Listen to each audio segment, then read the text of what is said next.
الحمد لله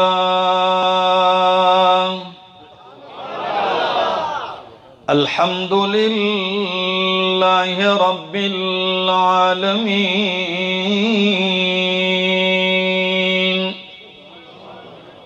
والعاقبة للمتقين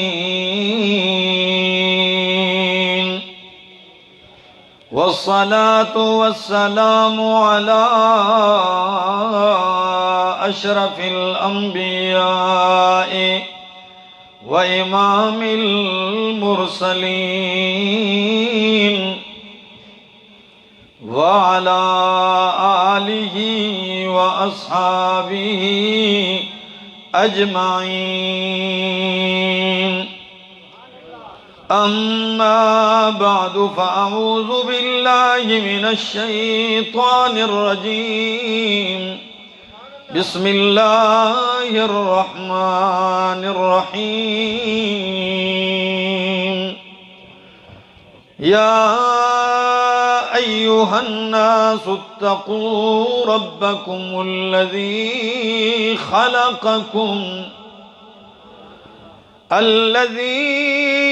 خلقكم من نفس واحدة وخلق منها زوجها وبث منهما رجالا كثيرا ونساء واتقوا الله الذي تساءلون به والأرحام إن الله كان عليكم رقيبا. وقال تعالى ومن يطع الرسول فقد أطاع الله. وقال النبي صلى الله تعالى عليه وسلم إن الإسلام بدأ غريبا وسيعود كما بدأ غريبا فطوبى للغرباء. قيل ومن الغرباء يا رسول الله؟ قال الذين يحيون سنتي ويعلى. قيل ومن يأبى يا رسول الله؟ قال من أطاعني دخل الجنة ومن عصاني فقد أبى. وقال النبي صلى الله تعالى عليه وسلم النكاح من سنتي.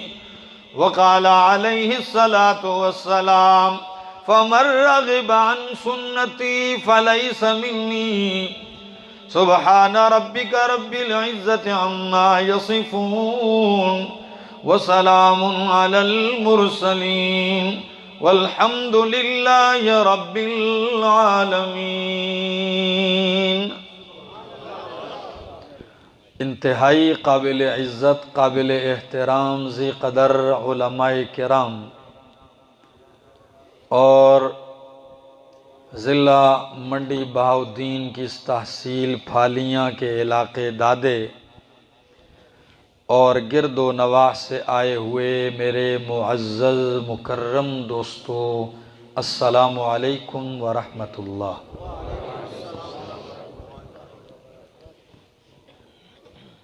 کچھ بیانات ایسے ہوتے ہیں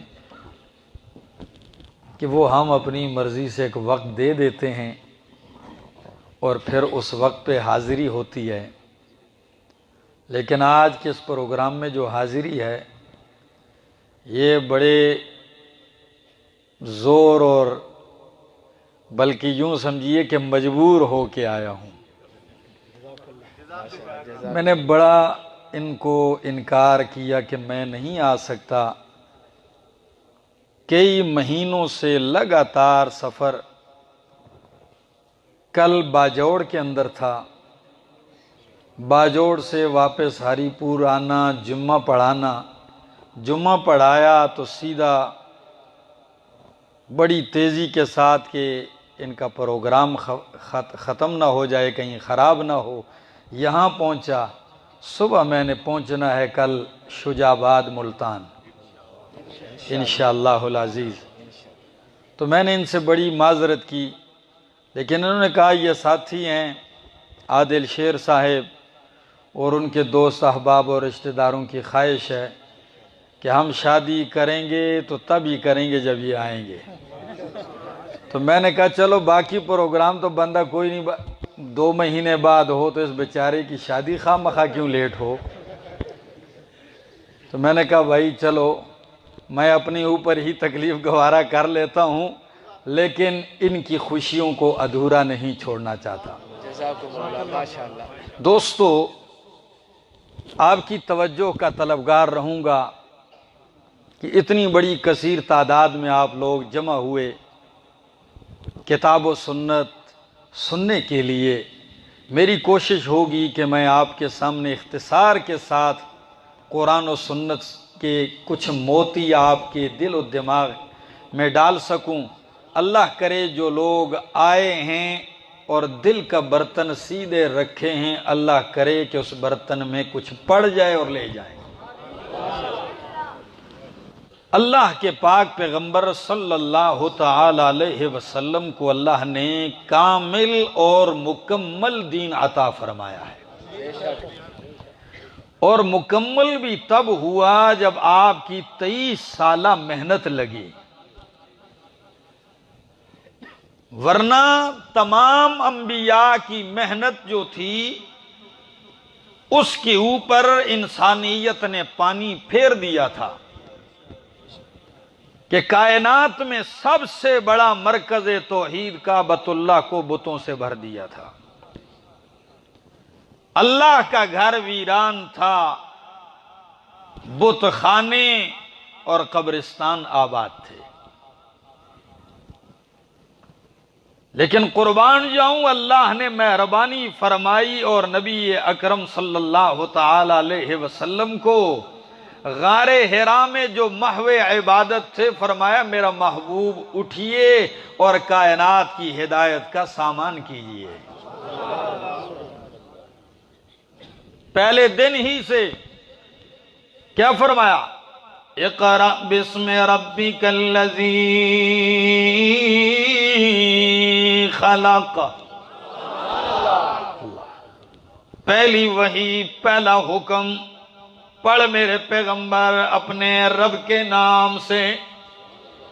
یہاں تو پہلے لوگ پڑھتے ہی نہیں، کسی کو پڑھنا آتا ہی نہیں، اگر آتا بھی ہے تو بسم اللہ والعزا والے ہیں، بسم اللہ والے نہیں ہیں۔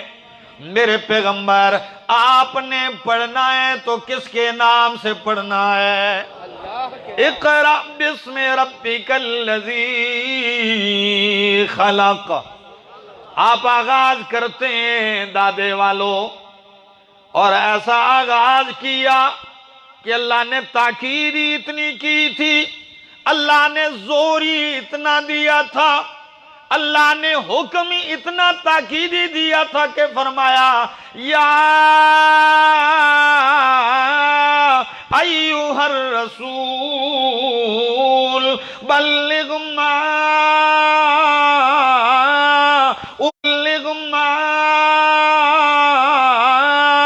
انزل الیک من ربک۔ میرے پیغمبر بلغ، تبلیغ کر، بلغ پہنچا میرا پیغمبر۔ کیا پہنچا؟ ما انزل الیک من ربک، یہ قرآن پہنچا میرا پیغمبر جو آپ کی طرف نازل کیا گیا ہے۔ آپ کی ڈیوٹی ہے قرآن سنانا، قرآن پہنچانا، قرآن پڑھانا، قرآن بیان کرنا، قرآن سمجھانا، قرآن پہ عمل کرنا، قرآن کو نافذ کرنا، قرآن کے ذریعے تزکیہ کرنا، قرآن کے ذریعے اصلاح کرنا، قرآن کے ذریعے اخلاق بنانا، قرآن کے ذریعے عقیدہ بنانا، قرآن کے ذریعے معاشرہ بنانا، قرآن کے ذریعے حقوق کی پاسداری کرنا، حقوق کا تحفظ کرنا ہے۔ اور سن لیجئے میرا محبوب پیغمبر، وَإِن لَّمْ تَفْعَلْ فَمَا بَلَّغْتَ الرِّسَالَةَ وَإِن لَّمْ تَفْعَلْ فَمَا بَلَّغْتَ رِسَالَتَهُ، اگر آپ نے قرآن نہیں پہنچایا تو سمجھ لیجئے آپ نے رب کا پیغام نہیں پہنچایا۔ اتنی تاکید ہے یا میرے مالک، قرآن پہنچانا شرک کے اندھیروں میں، قرآن سنانا بت پرستوں کے سامنے، قرآن سنانا بتوں کے پجاریوں کے سامنے، یہ کوئی آسان کام تو نہیں ہے۔ پتہ ہے رشتے ٹوٹ جائیں گے، اپنے بیگانے ہو جائیں گے، نام لیوا جان لیوا بنیں گے، دوست دشمن بن جائیں گے۔ فرمایا میرا پاک پیغمبر، یہ آپ کی ذمہ داری نہیں ہے، آپ کا کام قرآن سنانا ہے، آپ کی حفاظت کرنا میرا کام ہے۔ واللہ یعصمک من الناس، آپ کی حفاظت اللہ کرے گا۔ اللہ کے پاک پیغمبر آغاز کرتے ہیں، پھالیا والو، دادے والو، پتھروں کی بارش ہو رہی ہے، لیکن قربان جاؤں میرا پاک پیغمبر، لوگ پتھر برسا رہے ہیں، میرے محبوب قرآن سے آیتوں کی برسات کر رہے ہیں۔ کبھی سبا کی پہاڑی پر، کبھی مروا پہ، کبھی حتیم میں، کبھی مطاف میں، کبھی اوکاز کی منڈی میں، کبھی احد میں، بدر میں، حنین میں، خندق میں، مدینہ میں آپ لگے ہوئے ہیں۔ یہاں تک کہ وہ دن بھی آیا کہ آپ مکے سے 2 بنفس نفیس اپنے یار غار، یار مزار ابو بکر صدیق رضی اللہ تعالیٰ عنہ کے ساتھ جا رہے ہیں، اور مڑ مڑ کے کعبے کی طرف دیکھ رہے ہیں، اور کعبہ پہ نظر ڈال کے آنکھوں سے آنسو جاری ہیں، اور کیا کہتے ہیں؟ او مکہ، او کعبہ، میں تجھے کبھی چھوڑ کے نہ جاتا، اگر میری قوم مجھے مجبور نہ کرتی میں تیری چھاؤں کبھی نہ چھوڑتا، لیکن کیا کیا جائے، جب آپ دکھیا، درد دل، غمگین ہو کے نکلتے ہیں، قرآن نے تسلی دی تو کیا دی؟ فرمایا ان الذی فرض علیک القرآن۔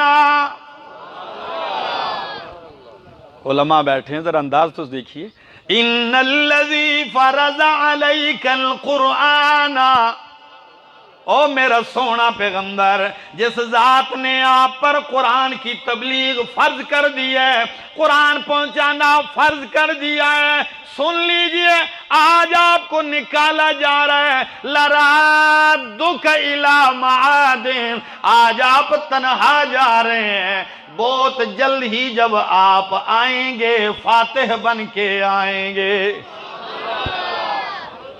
آپ جا نہیں رہے، آپ چھا رہے ہیں۔ اللہ اکبر۔ لَرَادُّكَ إِلَىٰ مَعَادٍ، اللہ آپ کو واپس یہیں لائے گا، آپ فاتح بن کے آئیں گے، اور یہی پتھر مارنے والے لرزہ بر اندام ہوں گے آپ کے سامنے۔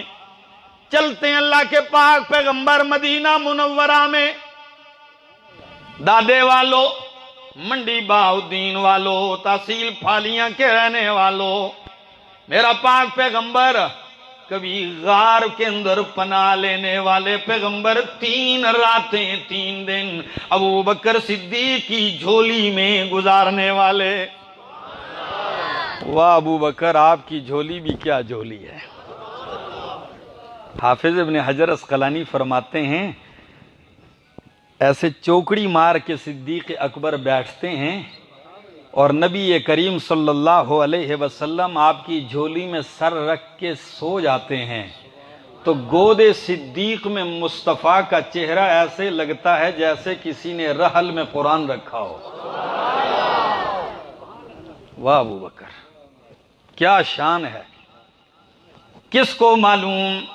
3 دن 3 راتیں غار کی تنہائیوں میں، خلوتوں میں پناہ لینے والے، لیکن تھوڑا ہی عرصہ گزرا ہے، آج وہی ہستی مدینہ کی چٹائی پر بیٹھ کے، مسجد نبوی کی چٹائی پہ بیٹھ کے قیصر و کسریٰ و نجاشی کو خطوط لکھ رہے ہیں۔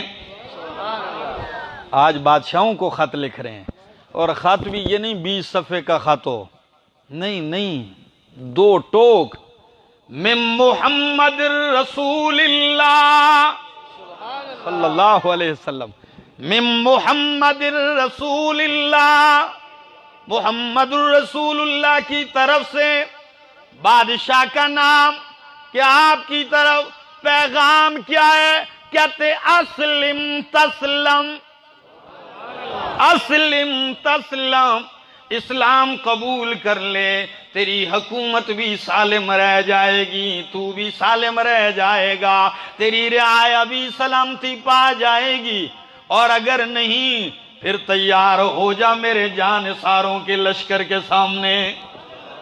اللہ اکبر۔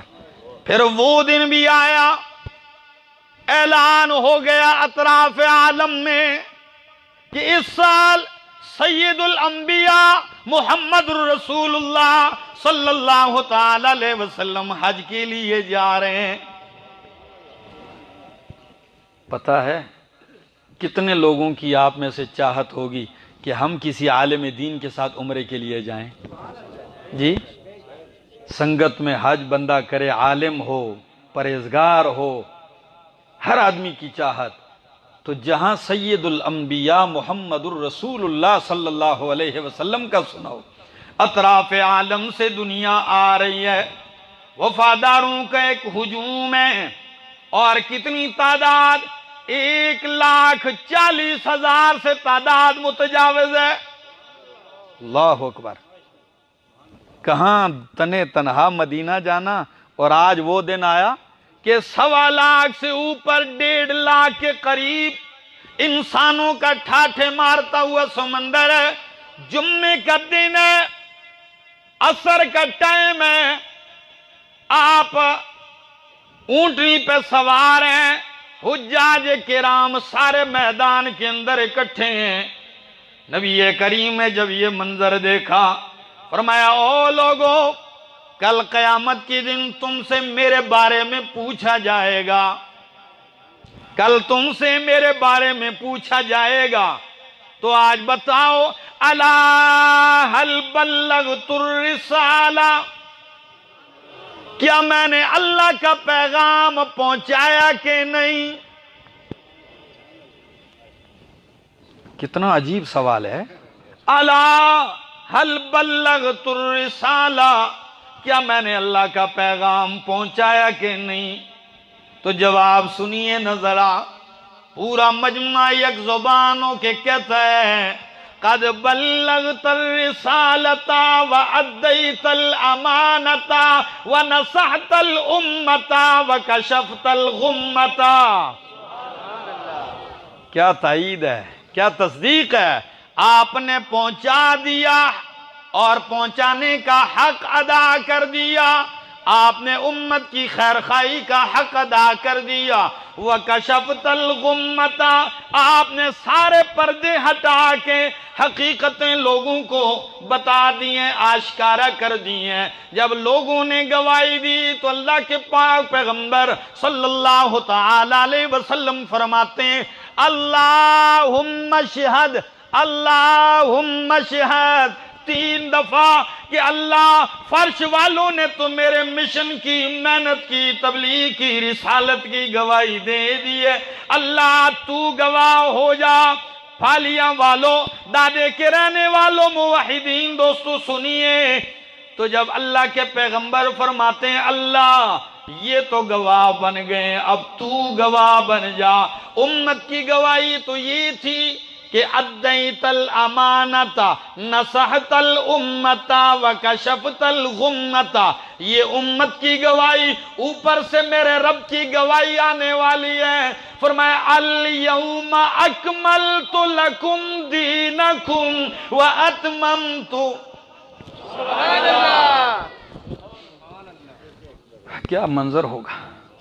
الیوم اکملت لکم دینکم وَأَتْمَمْتُ عَلَيْكُمْ نِعْمَتِي وَرَضِيتُ لَكُمُ الْإِسْلَامَ دِينًا۔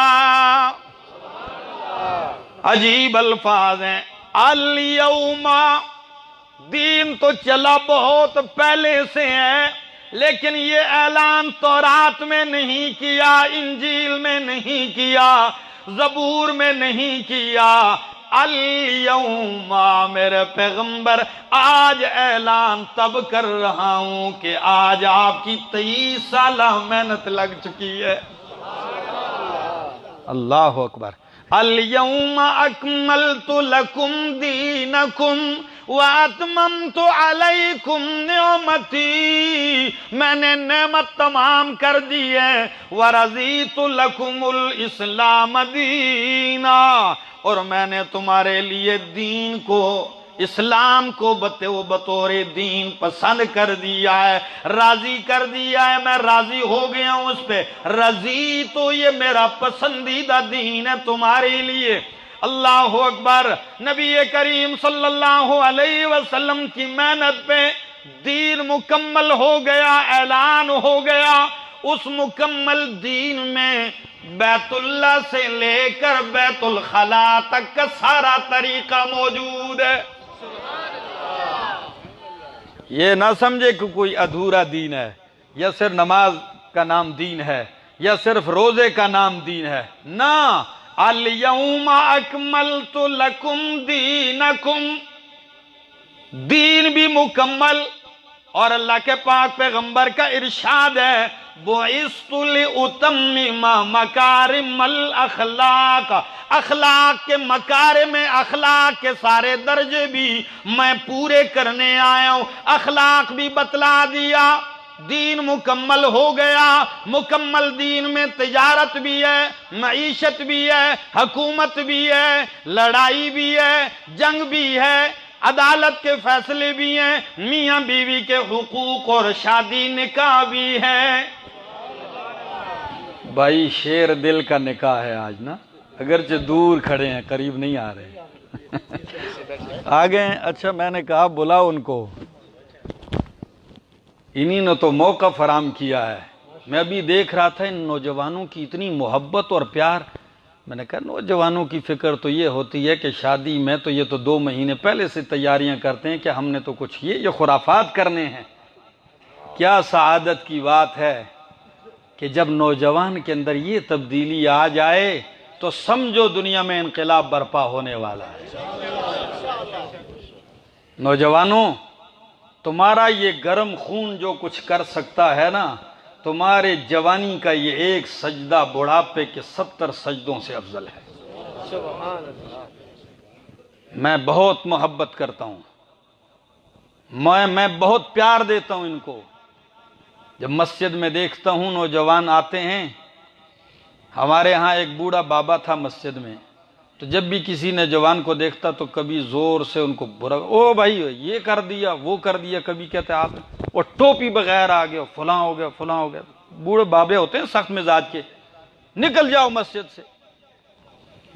میں سنتا ایک دن میں نے بابا جی کو ہاتھ سے پکڑا، میں نے کہا بابا جی سچ بتاؤ، جب اس عمر میں آپ تھے تو آپ کیا کرتے تھے؟ ایسی تو مسیتیاں سین دی نہ ہوں دے، ہم تو اس عمر میں مسجد جانتے بھی نہیں تھے۔ تو میں نے کہا بابا، فتنے کے اس دور میں کہ برائی چل چل کے نوجوان کے جیب تک پہنچ چکی ہے، جی پہنچ چکی ہے کہ نہیں؟ جب پہنچ چکی ہے، یہ اس کے اوپر لات مار کے رب کے سامنے سر بسجود ہونے کے لیے آ گیا ہے، اسے سلام کرنا چاہیے۔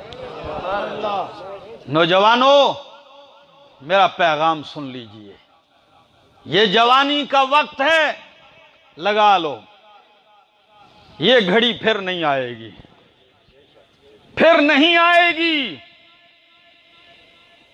جوانی گئی، پھر نہیں آئے گی۔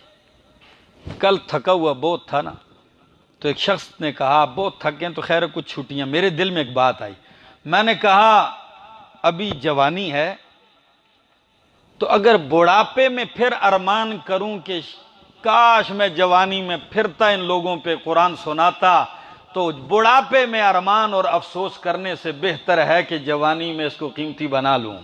ماشاءاللہ سبحان تو دوستو آپ سے بھی کہتا ہوں الحمدللہ آگے بڑھیے۔ بات کر رہا تھا، کون سی بات تھی بھول گئی، یاد ہے؟ الیوم اکملت لکم دینکم، کہ اس کامل دین میں نکاح بھی ہے، شادی بھی ہے، بیوی کے حقوق بھی ہیں، خاوند کے حقوق بھی ہیں۔ نبی کریم صلی اللہ تعالی علیہ وسلم نے 13 نکاح کر کے بتائے بھی ہیں اور 4 بیٹیاں شادی کر کے بھی بتائی ہیں۔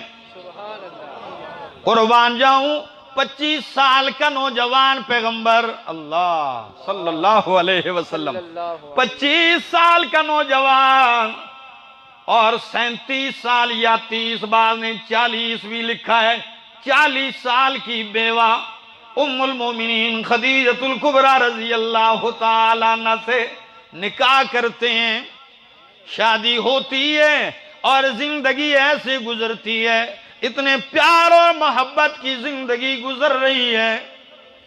یقین کیجئے کہ ام المومنین خدیجہ الکبریٰ نے ایک لمحے کے لیے بھی نبی کریم کو پریشان ہونے نہیں دیا، بلکہ اللہ کے پاک پیغمبر برملا اس کا اعتراف کرتے تھے کہ لوگوں جب ہر طرف سے انکار ہو رہا تھا تو خدیجہ کی طرف سے میرا اقرار ہو رہا تھا۔ جب دنیا نے ہاتھ روک لیے تھے اس وقت خدیجہ نے مال لٹانا شروع کر دیا۔ اللہ اکبر۔ جب کوئی تسلی دینے والا نہیں تھا، جب لوگ میرا دل توڑ رہے تھے، اس وقت خدیجہ الکبریٰ میرا دل بڑھا رہی تھی۔ اور اگر آپ کو یاد ہو، سنا ہو تو یہ الفاظ کہہ دوں، جب پہلی وحی اترتی ہے گھر آتے ہیں، فرمایا خدیجہ زمیلونی دسرونی انی خشیت علی نفسی، مجھے چادر کمبل اوڑھیے، مجھے اپنی جان کا خطرہ ہے۔ قربان جاؤں ام المومنین واہ خدیجہ وَأَيْنَ مِثْلُ خدیجہ، خدیجہ تیری طرح کون ہو سکتا ہے؟ خاون پریشان آئے، بیوی دیکھ کے مزید پریشان کر دے، نہیں کہنے لگی کلا واللہ،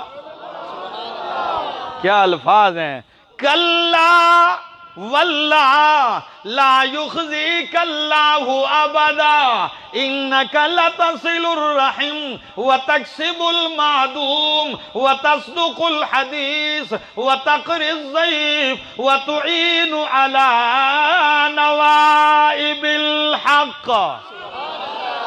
فرمایا اللہ کی قسم ہے اللہ آپ کو کبھی ضائع نہیں ہونے دے گا۔ کیوں؟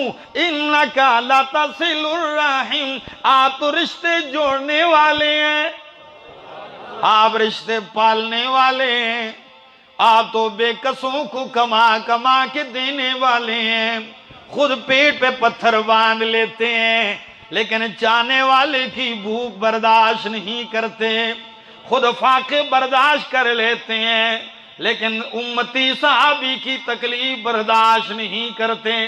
اور کبھی اگر ہو بھی جائے ایسا کہ کسی نے احد میں آپ کو اپنا پیٹ بتایا، یا رسول اللہ کئی دن سے آج پیٹ پہ پتھر باندھا ہوا ہے، بھوکا ہوں، تو میرے محبوب پیغمبر نے فرمایا اگر تیرے پیٹ پہ ایک پتھر ہے تو مرشد عالم اپنے مرشد کا حال بھی دیکھ لیجئے۔ آپ نے قمیص اٹھائی اپنے پیٹ مبارک سے تو 2 پتھر باندھے ہوئے تھے۔ اللہ، یہ نہیں کہ خود تو کھائے حلوے بریانیاں مرغ اور پلاؤ اور مرید بھوکے مرتے رہیں، پرواہ بھی نہ ہو، اور اگر کہیں مارا مرید آئی جائے کہ حضرت سے دعا کر دو تو حضرت کی دعا بھی مفت میں نہ ہو، وہ بھی جو دن میں کمایا وہ بھی اس سے لے لے۔ اللہ، نبی کریم کے گھر کا نقشہ تو دیکھیے، شاعر کہتا ہے کھجوروں اور پانی پر معیشت گھر کی چلتی تھی، کھجوروں اور پانی پر معیشت گھر کی چلتی تھی، گزر جاتے مہینے آگ چولہے میں نہ جلتی تھی، کئی رات دن فاقوں میں اپنے کاٹ دیتے تھے، شکم پر بھوک کی شدت میں پتھر باندھ لیتے تھے۔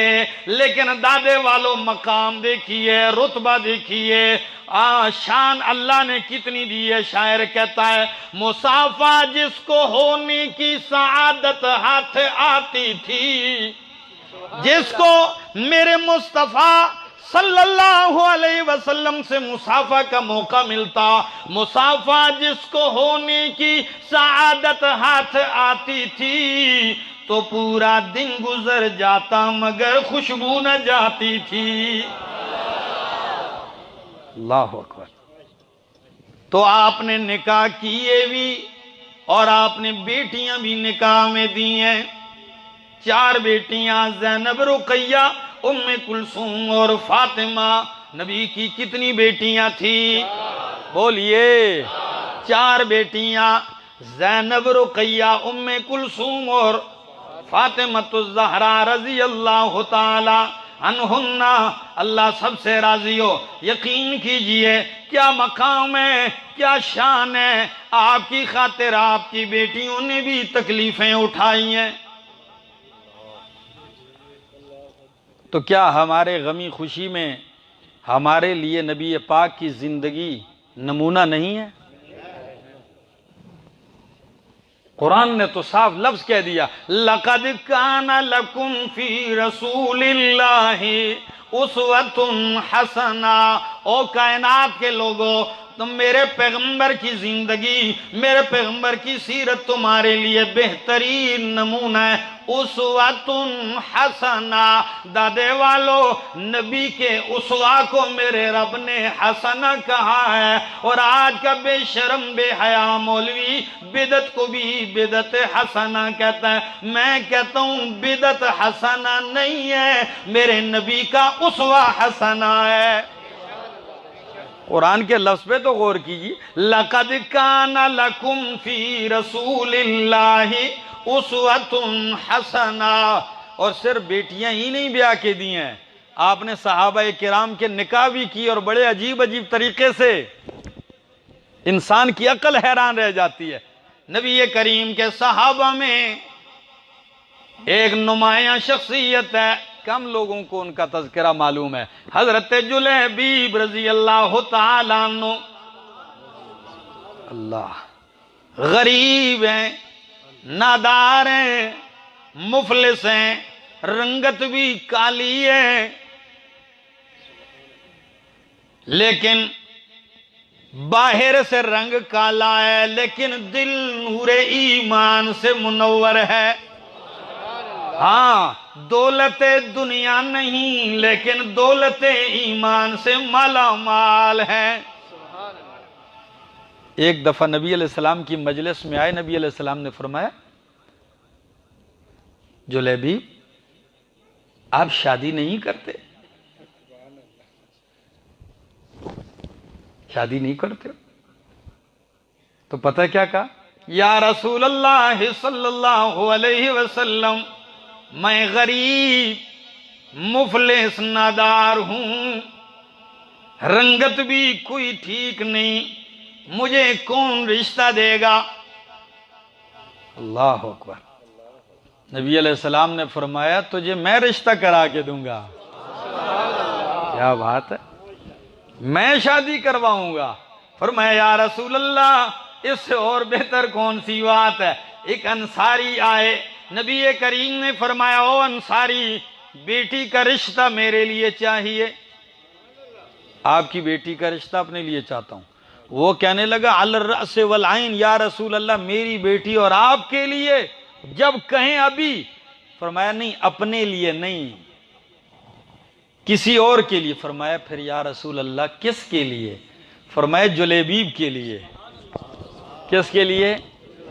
جب جلیبیب کی طرف دیکھا تو سوچ میں پڑ گئے۔ پہلی بات پہ تو وہ بے دڑک بول اٹھے، لیکن جب جلیبیب کی طرف دیکھا، رنگت غربت کا تو ان کو پتہ ہی تھا، تو کہنے لگے پھر میں اپنی بیوی سے مشورہ کر لوں؟ نبی علیہ السلام نے کہا کر لو، جاؤ۔ اللہ اکبر۔ آئے، تاریخ نے یہاں اس واقعے کو ایک اور انداز سے بھی ذکر کیا، لیکن میں جو مسلم کی حدیث ہے اس انداز سے پیش کرتا ہوں۔ فرمایا جاؤ مشورہ کر لو۔ آئے، بیوی سے کہنے لگے نبی کریم صلی اللہ علیہ وسلم آپ کی بیٹی کا رشتہ طلب کرتے ہیں۔ کہنے لگی اس سے اور اچھی بات کون سی ہے؟ فرمایا اپنے لیے نہیں۔ کہنے لگی کس کے لیے؟ فرمایا جلیبیب کے لیے۔ تو بیوی نے 3 دفعہ یہ لفظ کہے کہ وہ جلیبیب نادار فقیر مسکی، وہ غریب لاچار، رنگت بھی نہیں، میری بیٹی گزارا کیسے کرے گی؟ میں اس کو نہیں دوں گی۔ ہاں، اللہ کے پاک پیغمبر بڑے کریم ہیں، آپ جائیں، آپ معذرت کریں، معذرت قبول کرنے والے ہیں۔ انصاری گھر سے نکلتے ہیں، بیٹی نے پس پردہ ساری بات سن لی۔ جب سنی اللہ تو ایک دم گویا ہوگی اماں جان کون ہے، کیوں آیا ہے، رشتہ کس کی طرف سے آیا ہے، اور آپ نے کیا جواب دیا؟ فرمایا بیٹی جلیبیب کا رشتہ ہے۔ کہا ابا جان پھر آپ نے دیا؟ امی جان نہیں، اس لیے نہیں دیا کہ رنگت ایسی ہے، غریب ہے، تو گزارا نہیں کر سکے گی۔ بیٹی کہنے لگی اماں جان جب اللہ کے حبیب نے پسند کیا ہے تو ہمیں کیوں پسند نہیں ہے؟ نبی کریم نے ہمارے لیے پسند کیا ہے، مجھے پسند ہے۔ جلیبیب کی طرف نہ دیکھو، بھیجنے والے کی طرف دیکھو۔ شاعر نے اسے کیا ہی الفاظ میں پروایا، کہتی ہے کب میں کہتی ہوں تو اس کے رنگ کالے کو دیکھ، میں تو کہتی ہوں اسے بھیجنے والے کو دیکھ۔ میں نے مانا کالا ہے وہ حسن میں بھی ماند ہے، پر تیری بیٹی اس کے کالے رنگ پہ مسرور ہے۔ میں نے مانا کالا ہے وہ حسن میں بھی ماند ہے، بھیجنے والا تو لیکن 14ویں کا چاند ہے۔ تیری بیٹی اس کے کالے رنگ پہ مسرور ہے، کالی کملی والے کی مرضی مجھے منظور ہے۔ نعرہ تکبیر، شان رسالت، شان صحابہ، شان صحابہ۔ اللہ، ذرا سنیے، شادی ہو گئی، نکاح ہو گیا، اس لڑکی کی عقل اور دانائی کو دیکھیے، کتنی سوچ ہے، کتنی فکر ہے کہ جس شخصیت کا انتخاب اللہ کے حبیب نے کر دیا ہے، میں نے اس کی رنگت کو نہیں دیکھنا، بس میں نے زندگی گزارنی ہے۔ شادی ہو گئی، ابھی دولہا دلہن رہ رہے ہیں، ابھی شادی کے ابتدائی دن ہیں، چند دن ہیں، خوشی کے دن تو یہی ہے، ابھی مہندی بھی نہ اتری ہو، ابھی دھلے کو دھلا ہی کہا جا رہا ہو، دلہن کو دلہن ہی کہا جا رہا ہو، گھر میں یہ دن گزر رہے ہیں، اعلان ہو گیا حی علی الجہاد، اللہ کے حبیب میدان جہاد کی طرف جا رہے ہیں۔ چلیے، جلیبیب نے پھر یہ نہیں دیکھا، تلوار لی اور میدان میں اتر گئے۔ چلتے ہیں میدان کارزار کی طرف، اللہ نے فتح عطا کی، فتح ہو گیا، مال غنیمت آ گیا۔ نبی کریم نے فرمایا شہداء کو جمع کرو، تلاش کیا جا رہا ہے، لائی جا رہی ہیں شہداء کی میتیں۔ اللہ کے نبی کے الفاظ صحیح مسلم والے میں پیش کرتا ہوں۔ نبی کریم علیہ الصلوۃ والسلام نے فرمایا حل تفقدون من احد، او میرے ساتھیوں کوئی گم تو نہیں ہے؟ غریب پہ کس کی نظر سڑتی ہے؟ کیا کوئی گم تو نہیں ہے؟ وہ کہنے لگے یا اللہ یا رسول اللہ کوئی گم نہیں۔ نبی کریم نے فرمایا تم گم پاؤ یا نہ پاؤ لیکن نفقد جلیبیبا، لیکن مجھے میرا جلیبیب نظر نہیں آ رہا۔ تلاش کری، جلدی تلاش کیجئے۔ اتنے میں ایک صحابی آئے، یا رسول اللہ صلی اللہ علیہ وسلم جلیبیب تلوار کے ساتھ پڑا ہے، اس کے ارد گرد 7 کافر بھی پڑے ہوئے مرے۔ سنیے صحیح مسلم، نبی علیہ السلام چل کے پہنچتے ہیں، دیکھتے ہیں جب 7 لاشیں مشرکین کی ہیں، فرمایا واہ جلیبیب تو نے 7 کو قتل کیا، 7 نے تجھے شہید کیا۔ پھر جب آپ کو دفنانے جا رہے ہیں، آپ کی لحد تیار ہو گئی، وہ الفاظ کہنے لگا مت دیکھیے کوئی غریب ہے، مت دیکھیے کوئی رنگ کا کالا ہے، مت دیکھیے کوئی چودھری ہے، خان ہے، نواب ہے، پٹھان ہے، سید ہے یا ہاشمی ہے، قریشی ہے یا کسی بھی خاندان کا ہے، کالا جلیبیب مفلس جلیبیب ہے۔ 3 دفعہ نبی کریم نے فرمایا جلیبیب منی وانا منہ، یہ مجھ سے ہے میں اس سے ہوں۔ سبحان اللہ۔ شان رسالت، شان صحابہ، جمعیت اشاعت التوحید و سنت۔ یہ مصطفیٰ علیہ السلام کی معصوم زبان کے نکلے ہوئے جملے ہیں۔ کہاں سے تابعداری نے کہاں تک پہنچا دیا۔ آتے ہیں، لڑکی کا باپ بھی ہے، اسی دلہن کا والد ہے، اسے بشارت دے کے کہتے ہیں جلیبیب کو اللہ نے جنت میں تیری بیٹی سے بہتر بیوی عطا کر دی ہے۔ اس کو وہاں بھی بدلے میں مل گئی ہے۔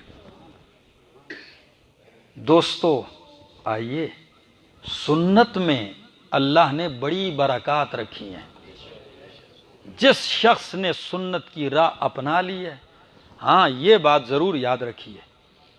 ایک دفعہ میں نے جمعہ پڑھایا، یہ وبا کے دن تھے، کرونا کے ابتدائی، تو اس میں بہت ساری چیزیں میں نے بتائیں۔ اس میں ایک مسنون عمل کہ نبی کریم علیہ السلام نے فرمایا لا حول ولا قوت الا باللہ، اس کا ورد زیادہ کیا کرو، بہت مفید ہے۔ میرا اس کے اوپر ایک مستقل بیان ہے۔ تو ایک دن میرا شاگرد آ کے کہتا ہے حضرت یہ کسی نے اس کے اوپر کمنٹ کیا ہے۔ تو میں نے جب کمنٹس پڑھے بہت سارے، تو ایک کہتا ہے جی ساری باتیں ویسے ہی ہیں جی، میں 4 مہینے سے یہ پڑھ رہا ہوں، میرے اوپر کوئی اثر نہیں ہو رہا۔ مجھے بڑا دکھ لگا۔ میں نے کہا بھائی میں نے بتا دیا، کمی تیرے اندر ہوگی۔ تو نبی کی احادیث سے ثابت شدہ چیز کے اوپر اعتراض نہ کر، اپنے آپ کو دیکھ۔ تو مریض ہے، ہمیں حق نہیں پہنچتا کہ ہم نبی کریم علیہ السلام کی احادیث پہ تجربے کرتے رہیں۔ ثابت شدہ چیزوں پہ ہمیں تجربے کی ضرورت نہیں، ہمارے تجربے غلط ہو سکتے ہیں، میرے نبی کے فرمان میں کوئی غلطی نہیں ہو سکتی۔ جو کہہ دیا وہ حق ہے۔ ہاں جس کا یقین ہو اس کا ثمرہ کبھی یوں بھی ظاہر ہوتا ہے۔ سنا دوں؟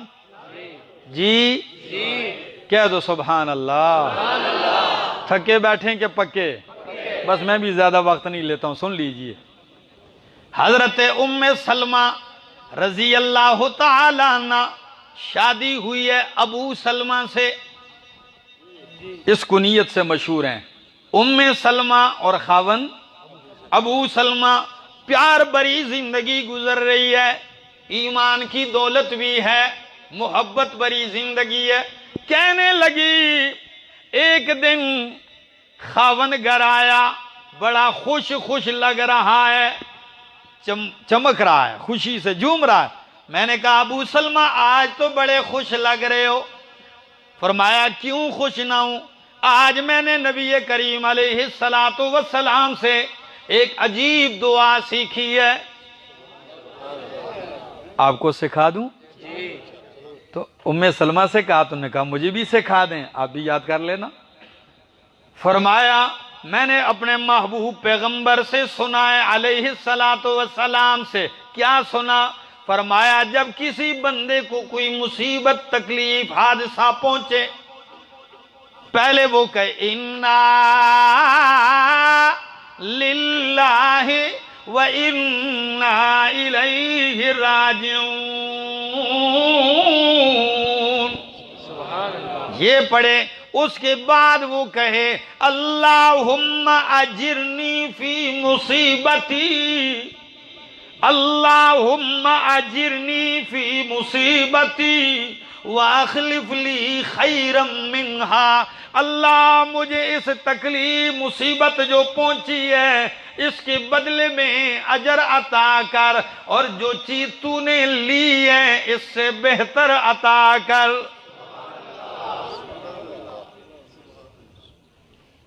تو مجھے خاوند نے کہا، ام سلمہ فرماتی ہیں یہ یاد کر لو، دعا تو مجھے یاد ہو گئی، آج دیکھیے اس دعا کا اثر بتانے لگا ہوں، پھر کہنا ہے سبحان اللہ۔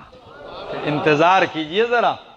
کہتی ہیں وقت گزرتا گیا، وہ دن آیا کہ پیغام آ گیا آپ کا شوہر خاوند فوت ہو گیا، ابو سلمہ فوت ہو گیا۔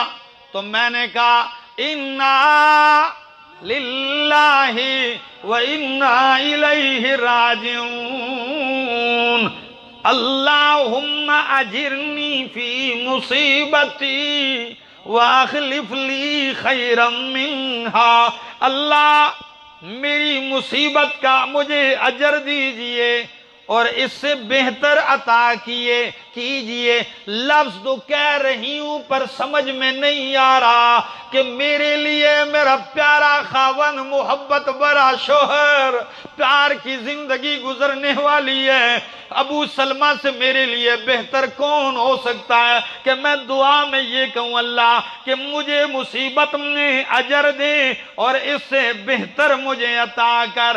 لیکن سنت پہ عمل کرتے ہوئے، یقین کرتے ہوئے میں نے دعا پڑھنا شروع کر دی ہے۔ کہتی ہے اللہ کی قسم دعا کا اثر، نتیجہ سنیے دادے والو، ابھی میری عدت گزرنے کو تھی، جو ہی عدت گزری مجھے رشتہ آیا امام الانبیاء کی طرف سے۔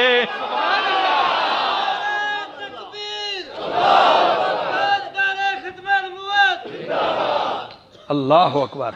نبی کریم صلی اللہ علیہ وسلم نے پیغام نکاح بھیج دیا۔ سوچ رہی تھی کہ میں نے کہا کہ ابو سلمہ سے کون بہتر ہوگا، اللہ نے فرمایا میرے نبی کی سنت پہ عمل کیجئے، بدلے میں وہ دے دیا جس سے بہتر کائنات میں ہے ہی کوئی نہیں۔ تو ام سلمہ ام المومنین بن گئیں۔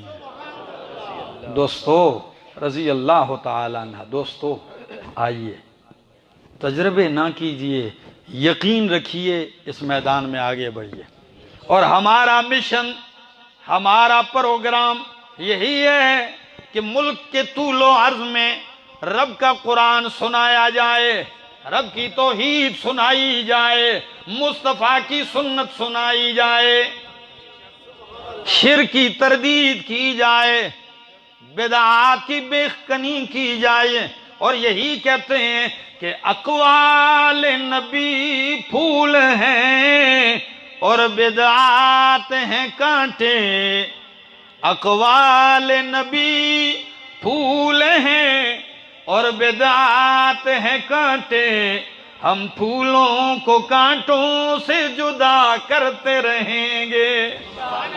آپ ساتھ دو گے؟ توحید کے اندر ساتھ دو گے؟ سنت مصطفیٰ کی ترویج میں ساتھ دو گے؟ تو دوستو اسی سلسلے کی کڑی ہم پورا سال گھومتے ہیں، پھر ایک دن پنجپیر دارالقرآن کے اندر ابھی اسی مہینے کی 28 29 30 31 تاریخ کو عظیم الشان اجتماع، لاکھوں کی تعداد میں لوگ، ہزاروں کی تعداد میں علماء، خطباء، واعظین شریک ہوتے ہیں اور تمام موحدین اکٹھے ہوتے ہیں ایک چھت کے نیچے۔ آپ سب کو اتنے علماء میسر آتے ہیں سننے کے لیے کہ اگر آپ جیب میں پیسے ڈال کے ان سب کے پاس جانا چاہیں تو کروڑوں روپے میں پاس بھی نہیں جا سکتے، اور وہ ملیں یا نہ ملیں، اتنے علماء میسر۔ وقت نکالیے، کوشش کیجئے، اس عظیم الشان اجتماع میں شرکت کیجئے۔ اللہ مجھے آپ سب کو عمل کی توفیق عطا فرمائے۔ آخر دعوانا ان الحمدللہ رب العالمین، آمین۔ اللہم لک الحمد حتی ترضا ولک الحمد اذا رضیت ولک الحمد بعد الرضا، یا حی یا قیوم یا ذا الجلال والاکرام۔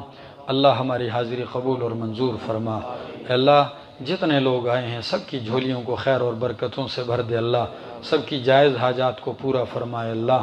اے اللہ ہمارے اس دوست شیر دل عادل شیر جن کی آج شادی ہوئی ہے، اللہ ان کی خوشیوں کو دوبالا کر دے، اللہ ان کی زندگی کو خوشحال بنا دے، اللہ ان کو نیک صالح اولاد عطا فرما۔ جس طرح انہوں نے آغاز اچھا کیا ہے اللہ انجام بھی اچھا کر دے، اللہ ہم سب لوگوں کا آغاز اور انجام اچھا ہی کر دے، اللہ برے آغاز برے انجام سے محفوظ فرما، اللہ ہم سب کا خاتمہ موت ایمان پہ فرما۔ وصلی اللہ تعالی علی النبی الکریم وعلی آلہ وصحبہ اجمعین۔ جزاک اللہ۔